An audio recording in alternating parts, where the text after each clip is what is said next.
प्रार्थना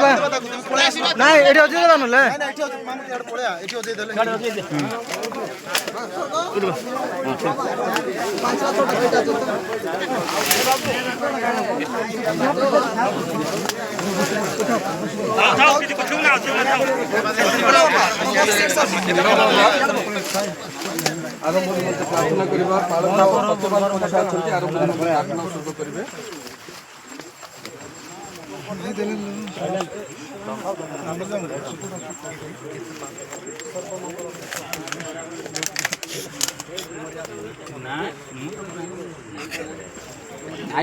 तो समर्पित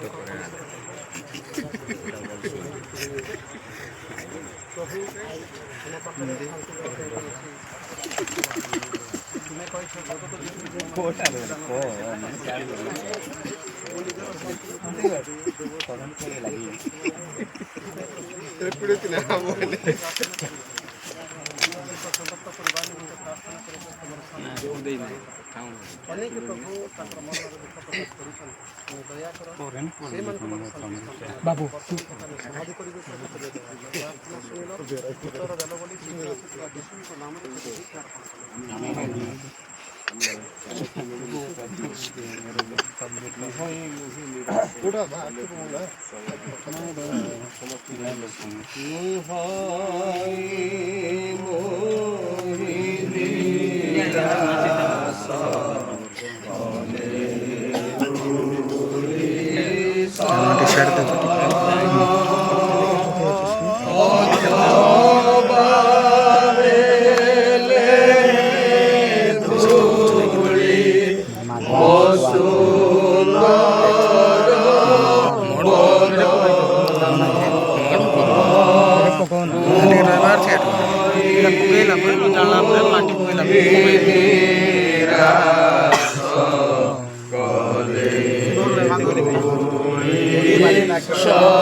आम तीनोटी अंश अध्ययन करवा। प्रथम अंश उपदेशक 12 पर्वर 7 पद गुरु महाशय अध्ययन करेंगे। पुणी आदि पुस्तक 50 पर्वर 22 पदरू 26 पद पर्यंत डिकन पाणी महाशय अध्ययन करेंगे। पुणी तृतीय अंश द्वितीय थेसलोनिकीय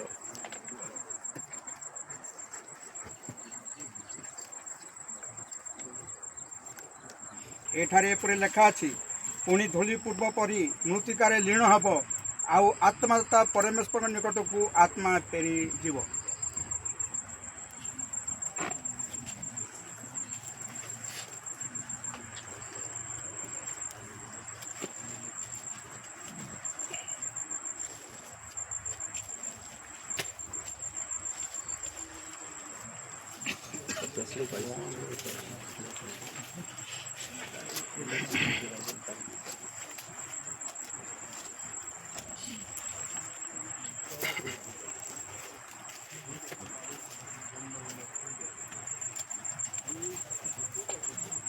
आदि पुस्तक तार 50 पर्व 22 ରୁ 26 पर्यंत आम पाठ करवा।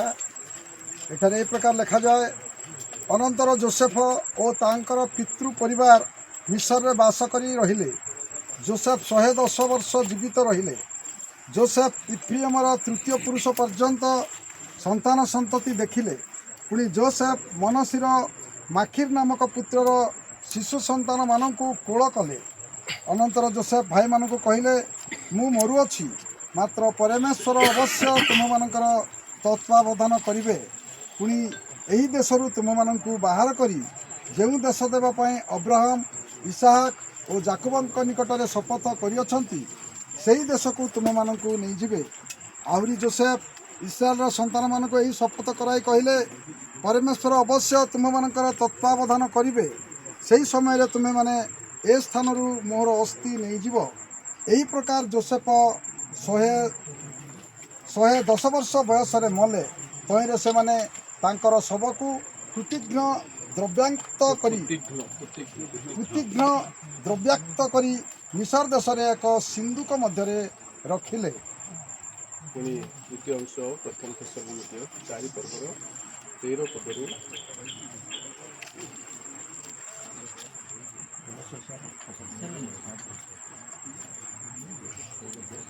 16 पद पर्यंत।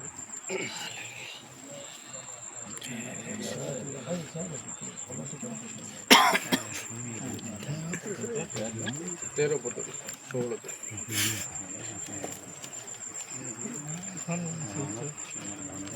ବର୍ତ୍ତମାନ ପଠନ କରିବି ପ୍ରଥମ ଥେସଲୋନିୟ 4 ପର୍ବର 13 ରୁ 16। ହେ ଭାଇମାନେ, ଭରସାହୀନ ଅନ୍ୟ ସମସ୍ତଙ୍କ ପରି ତୁମ୍ଭେମାନେ ଯେପରି ଶୋକାକୁଳ ନ ହୁଅ, ଏଥିନିମନ୍ତେ ମହାନିଦ୍ରା ପ୍ରାପ୍ତ ଲୋକମାନଙ୍କ ବିଷୟରେ ତୁମ୍ଭେମାନେ ଯେ ଅଜ୍ଞ ଥାଅ, ଏହା ଆମମାନଙ୍କର ଇଚ୍ଛା ନୁହେଁ। କାରଣ ଯଦି ଆମ୍ଭେମାନେ ବିଶ୍ୱାସ କରୁ ଯେ ଯୀଶୁ ମରି ପୁନର୍ବାର ଉଠିଅଛନ୍ତି, ତେବେ ଈଶ୍ୱର ଯେ ଯୀଶୁଙ୍କ ଦ୍ୱାରା ମହାନିଦ୍ରା ପ୍ରାପ୍ତ ଲୋକମାନଙ୍କୁ ସେହି ପ୍ରକାରେ ତାହାଙ୍କ ସଙ୍ଗରେ ଆଣିବେ, ଏହା ମଧ୍ୟ ବିଶ୍ୱାସ କରିବା ଉଚିତ।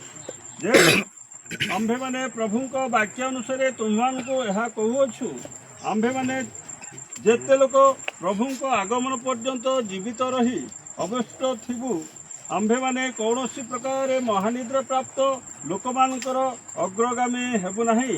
କାରଣ ପ୍ରଭୁ ଆପେ ଆଦେଶ ଦେଇ ପ୍ରଧାନ ଦୂତଙ୍କ ଦ୍ୱାରା ସ୍ୱର ଓ ଈଶ୍ୱରଙ୍କର ତୁରୀବାଦ୍ୟ ସହିତ ସ୍ୱର୍ଗରୁ ଅବତରଣ କରିବେ।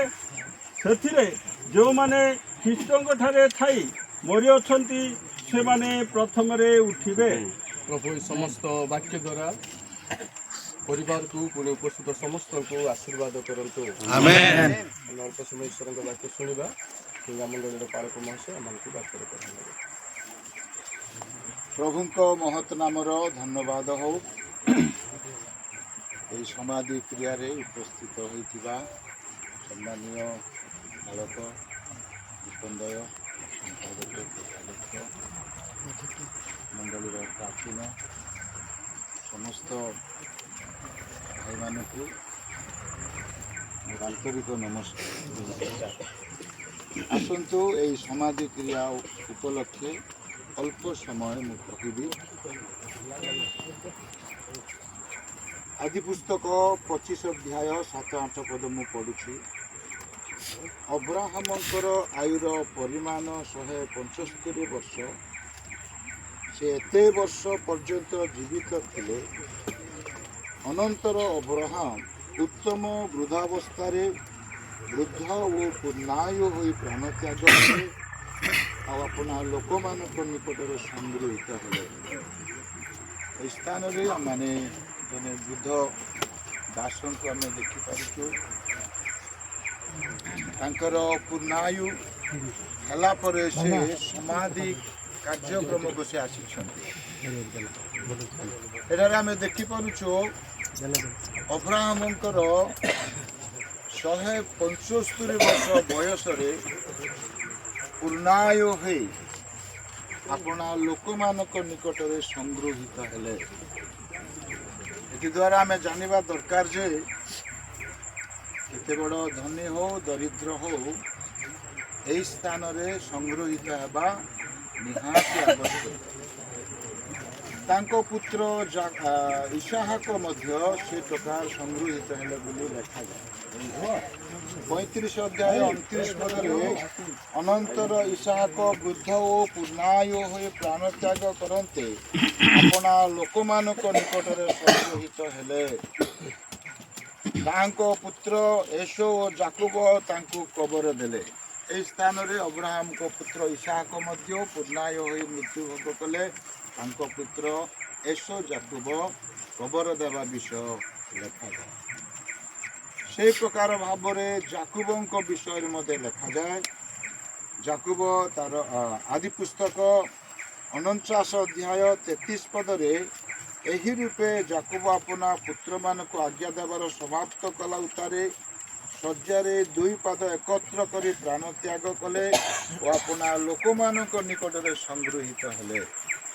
ଏଠାରେ ଅବ୍ରାହମ ଇସାକ ଯାକୁବ ଆପଣା ଲୋକମାନଙ୍କ ନିକଟରେ ଏକତ୍ର ହେବା ବିଷୟ ହେଉଛି ଏହି ସମାଧି କାର୍ଯ୍ୟକ୍ରମ। ତେଣୁ ଆମେ ଯେତେ ଲୋକ ଜଗତରେ ଅଛୁ ଦିନେ ନିଶ୍ଚିତ ଭାବରେ ଏହି ସ୍ଥାନକୁ ଆସିବା ଆବଶ୍ୟକ ରହୁଛି। ତେଣୁ ପ୍ରଭୁଙ୍କୁ ଆମେ ବିଶ୍ୱାସ କରି ଜୀବନଯାପନ କରିବା ନିହାତି ଆବଶ୍ୟକ। ପ୍ରଥମ ବିଷୟ ସଂଗୃହୀତ ହେବା। ଦ୍ୱିତୀୟ ବିଷୟ ମୁଁ କହିବି ମରଣ ଗୋଟିଏ ଯାତ୍ରା ବୋଲି ପ୍ରଭୁଙ୍କ ବାକ୍ୟ ପ୍ରକାଶ କରେ। ପ୍ରଥମ ରାଜା ବୋଲି 2 ଅଧ୍ୟାୟ ତାର 2 ପଦରେ ଲେଖା ଅଛି। ଦାଉଦ କହୁଛନ୍ତି ମୁଁ ସମଗ୍ର ମର୍ତ୍ତ୍ୟର ମାର୍ଗରେ ଯାଉଅଛି। ପ୍ରିୟ ପ୍ରଭୁଙ୍କର ଲୋକମାନେ ଏହା ଅଟେ ଗୋଟେ ଯାତ୍ରା। ପ୍ରିୟ ପ୍ରଭୁଙ୍କର ଦାସ ଏ ଜଗତକୁ ଆସିଥିଲେ, ବର୍ତ୍ତମାନ ସେ ଯାତ୍ରା କରିଛନ୍ତି। ଏହିପରି ଲେଖାଯାଏ ମୁଁ ସମଗ୍ର ମର୍ତ୍ତ୍ୟର ମାର୍ଗରେ ଯାଉଅଛି। ଏହି ରାସ୍ତାରେ ନ ଯିବା ଲୋକ କେହି ନାହାନ୍ତି। ସମସ୍ତେ ଏହି ରାସ୍ତାରେ ଯିବାକୁ ବାଧ୍ୟ। ପ୍ରଥମ ବିଷୟ ସଂଗୃହୀତ ହେବା, ଦ୍ୱିତୀୟ ବିଷୟ ଯାତ୍ରା, ତୃତୀୟ ବିଷୟ ମହାନିଦ୍ରା। ବାଇବେଲ ଭାଷାରେ ସେହିଦିନ ଯୋହନ ଲିଖିତ ସୁସମାଚାର 11 ଅଧ୍ୟାୟରେ ଆଉ ଯାହାକି ଲାଜାରଙ୍କ ମରଣ ସମୟରେ ଆଉ ଶିଷ୍ୟମାନଙ୍କୁ ଯୀଶୁ କହିଲେ ଆମ୍ଭମାନଙ୍କର ଭ୍ରାତା ବନ୍ଧୁ ଲାଜାର ନିଦ୍ରା ଯାଇଛନ୍ତି, ତାଙ୍କୁ ଆମେ ଉଠେଇବା। ପ୍ରଭୁଙ୍କ ଭାଷାରେ ବର୍ତ୍ତମାନ ଯେଉଁ ଦାସ ମୃତ୍ୟୁଭୋଗ କରିଛନ୍ତି ନିଦ୍ରା ଯାଇଛନ୍ତି। ଗୋଟେ ଦିନ ଆସିବ ଏହି ନିଦ୍ରାରୁ ସେ ଉଠିବେ ବୋଲି ପ୍ରଭୁଙ୍କ ବାକ୍ୟ ପ୍ରକାଶ କରେ। ଚତୁର୍ଥ ବିଷୟ ଅଟେ ପ୍ରିୟ ପ୍ରଭୁଙ୍କର ଲୋକମାନେ ଚତୁର୍ଥ ବିଷୟ ଲାଭ ଅଟେ। ଫିଲିପିଓ 1 ଅଧ୍ୟାୟ 21 ପଦରେ ଲେଖାଯାଏ ମୋ ପକ୍ଷରେ ଜୀବନ ଧାରଣ ଖ୍ରୀଷ୍ଟ, ମୃତ୍ୟୁ ଲାଭଜନକ। ପ୍ରିୟ ପ୍ରଭୁଙ୍କର ଲୋକମାନେ ଯଦି ଆମେ ବଞ୍ଚିଛୁ କ'ଣ ହେବା ଦରକାର? ପ୍ରଭୁଙ୍କ ପାଇଁ ଆମେ ବଞ୍ଚିବା ଦରକାର। ଯଦି ମରିବା ଲାଭ ହେବାକୁ ପଡ଼ିବ। ଲାଭଜନକ ହେବାକୁ ପଡ଼ିବ। ଯଦି ଆମେ ମରିବା, ଲାଭ ନଥିବା ଯଦି ମରଣ ହେବ, କିଛି ଲାଭ ନାହିଁ। ଶେଷ ବିଷୟ ମୁଁ କହିବି, ମୃତ୍ୟୁ ଗୋଟିଏ ଶାନ୍ତିର ସ୍ଥାନ ଅଟେ, ଯାହାକି ଆମମାନେ ଲୋକଲିଖିତ ସୁସମାଚାର ତାହିଁର 16 ଅଧ୍ୟାୟ ଆଉ ଯାହାକି ଲାଜାର ଏବଂ ଧନୀ ଲୋକଙ୍କ ସମ୍ପର୍କରେ କଥାବାର୍ତ୍ତା ହେବା ବିଷୟ ଲେଖାଯାଏ। ମୁଁ ଟିକେ ପଢ଼ିଦେବି। 24 ପଦରେ ଏପରି ଲେଖାଯାଏ, ସେଥିରେ ସେ ଡାକି କହିଲା, ହେ ପିତା ଅବ୍ରାହମ, ମୋତେ ଦୟାକରି ଲାଜାରକୁ ପଠାଇ ଦିଅନ୍ତୁ, ଯେପରି ସେ ପାଣିରେ ଆପଣ ଆଙ୍ଗୁଳିର ଟିପ ବୁଡ଼ାଇ ମୋର ଜୀବକୁ ଥଣ୍ଡା କରେ, କାରଣ ମୁଁ ଏହି ନିଆଁରେ କଲବଲ ହେଉଅଛି। 25 ପଦରେ ଏପରି ଲେଖାଯାଏ, କିନ୍ତୁ ଅବ୍ରାହମ କହିଲେ, ପୁଅରେ, ତୁ ଯେ ବଞ୍ଚିଥିବା ସମୟରେ ତୋର ଭଲ ବିଷୟ ପାଇଲୁ, ଆଉ ଲାଜାର ସେହିପରି ମନ୍ଦ ବିଷୟ ପାଇଲା, ଏହା ମନେ କର। କିନ୍ତୁ ଏବେ ସେହି ସ୍ଥାନରେ ସାନ୍ତ୍ୱନା ପାଉଛି, ଆଉ ତୁ କଲବଲ ହେଉଅଛୁ। ଏହି ସ୍ଥାନରେ ଦୁଇଟି ସ୍ଥାନକୁ ଯିବା ବ୍ୟକ୍ତିଙ୍କ ବିଷୟରେ ଆମେ ଦେଖିପାରୁଛୁ। ଲାଜା ସେ ଗରିବ ଶ୍ରେଣୀର ଲୋକ ଥିଲେ, ଦରିଦ୍ର ଥିଲେ, ରୋଗଗ୍ରସ୍ତ ଥିଲେ, ଆଉ ତାଙ୍କୁ କେହି ସମାଧି କଲେ କି ନାହିଁ ବାଇବେଲ ସେ ତାର ମୁଁ ଜାଣେ ନା, ଆପଣମାନେ ଜାଣିଥାଇ ପାରନ୍ତି। କିନ୍ତୁ ଧନୀ ଲୋକ ମୃତ୍ୟୁଭୋଗ କଲା ପରେ ତାଙ୍କୁ ସମାଧି କ୍ରିୟା କଲେ, ସମାଧି କାର୍ଯ୍ୟକ୍ରମ କଲେ। ସମାଧି କାର୍ଯ୍ୟକ୍ରମ ସିନା କଲେ, କିନ୍ତୁ ସେ କେଉଁଠିକି ଯାଇଛି? ନରକକୁ ଯାଇଛି। କିନ୍ତୁ ଲାଜାରକୁ ସେ ପ୍ରକାର କରିଛନ୍ତି କି ନାହିଁ? କିନ୍ତୁ ଅବ୍ରାହମ କୋଳରେ ସେ ଅଛନ୍ତି। ହାଲେଲୁୟା। ତେଣୁ ଆଜି ଆମମାନେ ଧନୀ ହଉ ଦରିଦ୍ର ହଉ, ପ୍ରଭୁରେ ଆମେ ଜୀବନଯାପନ କରିବା ଆବଶ୍ୟକ। ପ୍ରଭୁ ଆମମାନଙ୍କୁ ଗରିବ କରି ରଖିଛନ୍ତି। ଗରିବ ହେଲେ କିଛି କ୍ଷତି ହେବାର ନାହିଁ, ପ୍ରଭୁରେ ରହିବାକୁ ପଡ଼ିବ। ଲାଜାର ପ୍ରଭୁରେ ରହି ବିଶ୍ୱସ୍ତ ଜୀବନଯାପନ କରି ପ୍ରାଣ ତ୍ୟାଗ କଲା ପରେ ଦୂତମାନେ ଆସି ତାଙ୍କୁ କ'ଣ କଲେ? ତାଙ୍କୁ ଅବ୍ରାହମ କୋଳକୁ ନେଲେ। ଅବ୍ରାହମ କୋଳରେ ଅଛନ୍ତି ଆଉ ଲାଜାର। ଅବ୍ରାହମ କୋଳରେ ଥିବା ସମୟରେ ଏଇ ଧନୀ ଲୋକ ଦେଖୁଛନ୍ତି, ବଞ୍ଚିଥିବା ସମୟରେ ତାର ଆଖି ନଥିଲା। ତେଣୁ ମୋର କହିବାର ମୁଖ୍ୟ ଉଦ୍ଦେଶ୍ୟ, ବଞ୍ଚିଥିବା ସମୟରେ ଟିକେ ପଡ଼ିଶା ଲୋକକୁ, ଦୀନ ଦରିଦ୍ରକୁ ଦେଖିବା ଦୃଷ୍ଟି ରହୁ। ଗୋଟିଏ ଦିନ ସେଇ ଦୃଷ୍ଟି ତୁମକୁ ଆଉ ନରକକୁ ନେବାକୁ ନେବ ନାହିଁ, ସ୍ୱର୍ଗ ରାଜ୍ୟକୁ ଯିବ। ଏଠାରେ ଆମେ ଦେଖିପାରୁଛୁ ଲାଜାର ଦୁଃଖରେ ସେ ମୃତ୍ୟୁଭୋଗ କଲା, କିନ୍ତୁ ସେ ସାନ୍ତ୍ୱନା ପାଉଅଛି। ଏଣୁ ଜଗତରେ ଥିବା ସମୟରେ ଆମେ ପ୍ରଭୁରେ ରହି ବଞ୍ଚିବା, ପ୍ରଭୁ ଆମର ସହବର୍ତ୍ତୀ ହେବେ। ସମାଧିର 5ଟି ବିଷୟ କହିଲେ, ଯାହାକି ଜଣେ ଲୋକ ମୃତ୍ୟୁଭୋଗ କଲେ ଏହି ସ୍ଥାନକୁ ଆସିବା ଦରକାର। ଏହା ସଂଗୃହୀତ ସ୍ଥାନ। ମରଣ ଗୋଟିଏ ଯାତ୍ରା, ମରଣ ଗୋଟିଏ କ'ଣ? ଶାନ୍ତିର ସ୍ଥାନ। ମରଣ ଗୋଟିଏ ମହାନିଦ୍ରା, ମରଣ ଗୋଟିଏ କ'ଣ କହିଲି? ଲାଭଜନକ। ପ୍ରିୟ ପ୍ରଭୁଙ୍କର ଲୋକମାନେ, ଏହି ଲାଭ ଉଠେଇବା ମରଣ ଆମେ ଯଦି ମରିବା, ନିଶ୍ଚିତ ପ୍ରଭୁ ଆମମାନଙ୍କୁ ସାହାଯ୍ୟ କରିବେ। ପ୍ରିୟ ପ୍ରଭୁ, ଆଉ ଏହି ଦାସଙ୍କୁ ଆଶୀର୍ବାଦ କରନ୍ତୁ, ଦୁଃଖୀ ପରିବାରକୁ ମଙ୍ଗଳ କରନ୍ତୁ। ଏହି ଶାସ୍ତ୍ରାଂଶ ଦ୍ୱାରା ଆମ ପ୍ରତ୍ୟେକଙ୍କୁ ଆଶୀର୍ବାଦ କରନ୍ତୁ। ପ୍ରାର୍ଥନା କରିବା, ତାପରେ ଆଶୀର୍ବାଦ କରିକି ସମାଧି ପ୍ରକ୍ରିୟାକୁ ଆମେ ଆରମ୍ଭ କରିବା। ମହାମହିମ ସ୍ୱର୍ଗୀୟ ପ୍ରଭୁ, ତୁମରି ଗୌରବ କରୁଛୁ, କାରଣ ତୁମେ ସର୍ବସାଧକ, ସବୁ ବିଷୟର ଅଧିକାରୀ। ପୁଣି ତୁମକୁ ଧନ୍ୟବାଦ କରୁଛୁ ଏଇଥିପାଇଁ, ତୁମର ନିରୂପିତ ସମୟରେ ଯାହାକି ତୁମେ ନେବାର ଅଛି ସେ ନିଶ୍ଚିତ ତୁମ ନିକଟକୁ ଯିବ ହିଁ ଯିବ। କେହି ଚାହିଁଲେ ମଧ୍ୟ ସେ ସମୟକୁ ଆମେ ବଦଳାଇ ପାରିବୁ ନାହିଁ ପ୍ରଭୁ। ତେଣୁ ତୁମ ଦାସଙ୍କୁ ପୂର୍ଣ୍ଣ ବୟସ୍କ ବୃଦ୍ଧ ହେବା ପାଇଁ ଦେଲ ଏବଂ ତୁମେ କଳସ୍ଥ କରିଛ ତୁମ ନିରୂପିତ ସମୟରେ। ପ୍ରାର୍ଥନା କରୁଛୁ ଯେତେବେଳେ ଜୀବିତ ଥିବା ଦୁଃଖୀ ପରିବାରକୁ ମନ ପରିବର୍ତ୍ତନତା, ତୁମ ବାକ୍ୟ ସେବା ଆରାଧନାରେ ବାଧ୍ୟ ହୋଇ ବିଶ୍ୱସ୍ତ ଜୀବନ କାଟିବାକୁ ଦିଅ। ପୁଣି ଯେତେ ଆମେ ଅବଶିଷ୍ଟ ଅଛୁ ପ୍ରଭୁ ଏହି ସ୍ଥାନରେ, ପ୍ରତ୍ୟେକ ଏହି ମରଣରୁ ଯେପରି ଶିକ୍ଷା ପ୍ରାପ୍ତ ହବୁ ତୁମ ବାକ୍ୟ ଅନୁଯାୟୀ, ଯେ ତୁମେ ଧୂଳିକୁ ଲୀନ କରି କହୁଛ ମନୁଷ୍ୟ ସନ୍ତାନମାନ ଫେର, ଏହି ବାକ୍ୟ ଆଜି ଉପସ୍ଥିତ ଥିବା ସମସ୍ତଙ୍କ ଜୀବନରେ କାର୍ଯ୍ୟ ସାଧିତ ହେଉ ଏବଂ ମନ ପରିବର୍ତ୍ତନ କରି ଯେପରି ଆମେ ଏଇଭଳି मृत्युवरण जेबे भी करू तुम जदि इच्छा अच्छी तेबे ता पूर्वर तुम दृष्टि आम जपरी धार्मिक पाई एप्रति अनुग्रह कर महिमा तुमको दे यीशु नाम प्रार्थना करुछु। पिता ईश्वर गभीर प्रेम प्रभु यीशु ख्रीष्ट अनुग्रह पवित्र आत्मा ईश्वर चेतना प्रेरणा सहभागिता शांति आनंद पड़ी सुरक्षा एतबेले दुखी परिवार उपस्थित समस्त प्रति मंडलीर ऊर्ध्व गमन जाए संगे संगे हुंतु।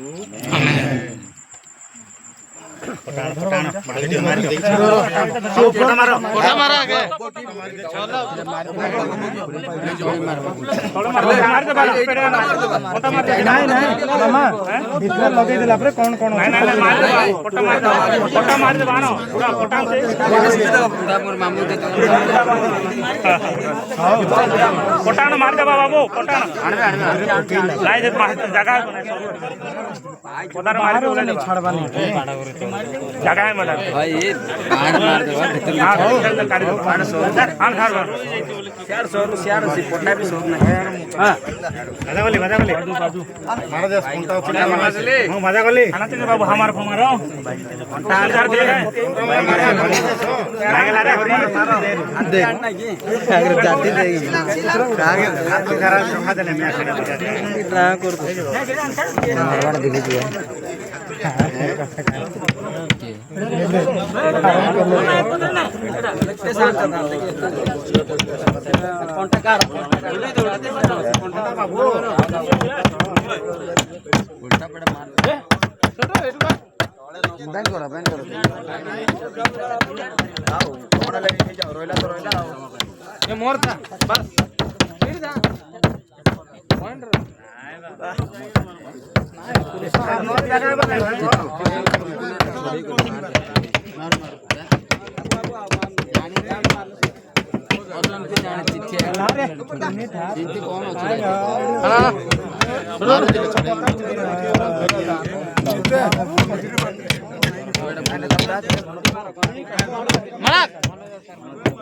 धर रहे साडे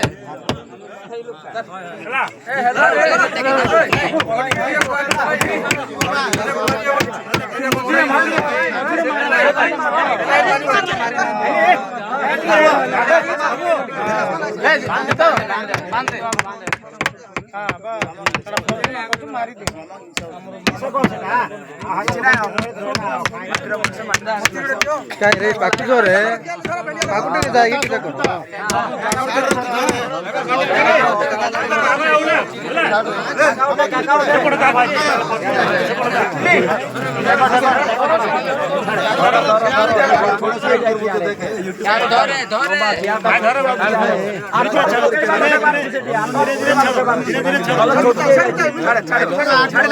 छाड़ी दे बाबू छाड़े साइड बांधी दे संति काय साइड ना ना हुलो हुलो अटल पको धीरे धीरे अटल पको माटी के पको दो ए लुगा पड़ा आसी पको दो ए कोन अछि चपला जा करो दादा अच्छे हेले आने पको पको तो तेरे कपड़ा पकड़ा लुगा पकड़ा रोकी दिए रे ए लुगा पड़ा ना लुआ दे पको दे भितरे चलो तो एना पको ना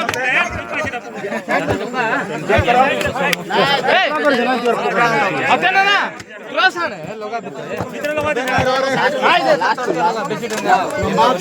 हां लगा जो गुजार ना हेला का अंटर रहती हो भितर लंबा लगा दे बस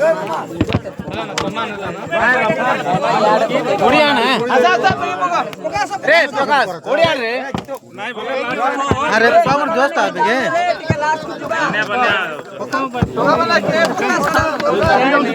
बाबू ओडिया रे बोलो छोड़ी धर्म बाबू उठे ओके बा मुके लाठी आय पको पको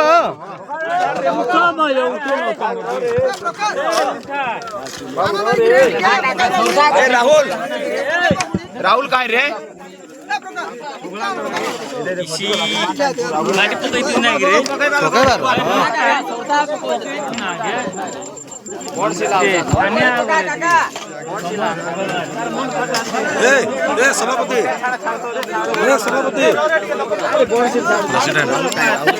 सभापति कोड़ी धर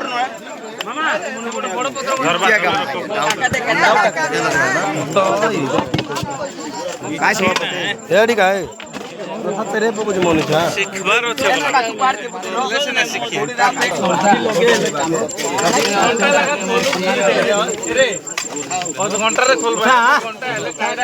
ପାକା ରେ ପାକା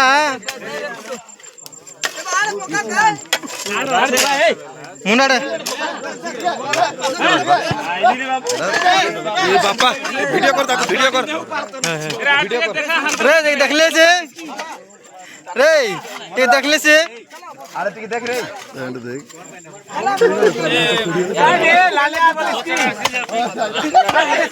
रे समोसा खिला पको ना ए बॉलीवुड चढ़ो सील पकेबा नाही के ताके हिंद देखो तो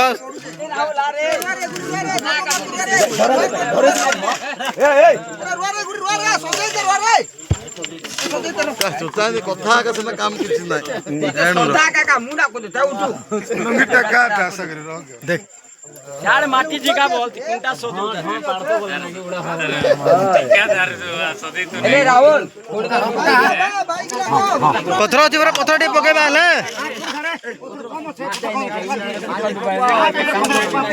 धर के कुड़ी आन पको बेजार